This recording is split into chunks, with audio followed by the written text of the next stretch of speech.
చాలా రోజుల నుంచి ప్రభుత్వం రుణమాఫీ చెప్పిందని అంటారు. అసలు క్షేత్రస్థాయిలో గ్రౌండ్ లెవెల్లో ఏం జరుగుతుంది నిజం చెప్పండి.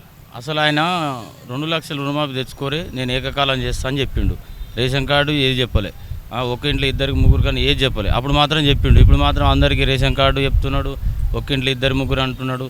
₹1,00,000 లోన్లు కూడా 40 లక్షల మంది ఉంటే ఇప్పుడు కొంతమందికి వచ్చినాయి, అందరికీ రాలే పేర్లు లిస్ట్ కూడా. అది కరెక్ట్ కాదు, అందరికీ ఇవ్వాలి. అందరూ రైతులే, అందరికీ చేస్తేనే అందరు రైతులకు రుణమాఫీ జరిగితే అందరు రైతులు సంతోషంగా ఉంటారు. ఏదో కొద్ది మంది చేసి చిన్న సన్నకారు రైతులకు అర్ధ ఎకరం భూమిలోనికి ₹1,00,000 అయితే ఇయ్యడు, 2 లక్షలు ఇయ్యడు. ఎట్లా ఆయనకు రాదు. 20,000 ఉండను 20,000 చేసి సంబరాలు చేసుకోవడం కాదు. గవర్నమెంట్ అందరికి 2 లక్షలు ఖచ్చితంగా రుణమాఫీ చేసినాకనే నువ్వు సంబరాలు అయినా చేసుకోవాలి. అంటే ఇప్పుడు గ్రామీణ ప్రాంతాల్లో మీరు రోజు ఇప్పుడు ఇక్కడ విలేజ్లో గమనిస్తుంటారు.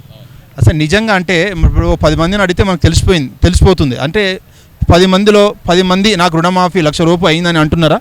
అంటే కొంతమందికి అంటున్నారు, చెప్తలేరు. బ్యాంకులలో అడితే మీ లిస్టులో మీ పేరు లేదు కదా, మీ పేరు వస్తేనే మీకు రుణమాఫీ అయినట్టు అని చెప్తున్నారు. అసలు రానోళ్ళే చాలామంది ఉన్నారు, వచ్చిన వాళ్ళు కొద్ది గొప్ప మంది ఉన్నారు. 20,000 30,000 40,000 చిన్న సన్నకారు రైతులకు వచ్చినాయి. ఇంక ₹1,00,000 99,000 ఉన్నా రాలే పేరు, 98,000 ఉన్నా రాలే, 90,000 ఉన్నా రాలే. ఇంట్రెస్ట్ ఉంటుంది కదా, 1,00,000 దాటింది అనుకో వాళ్ళ పేరు రాలే, లిస్టులో లేదు.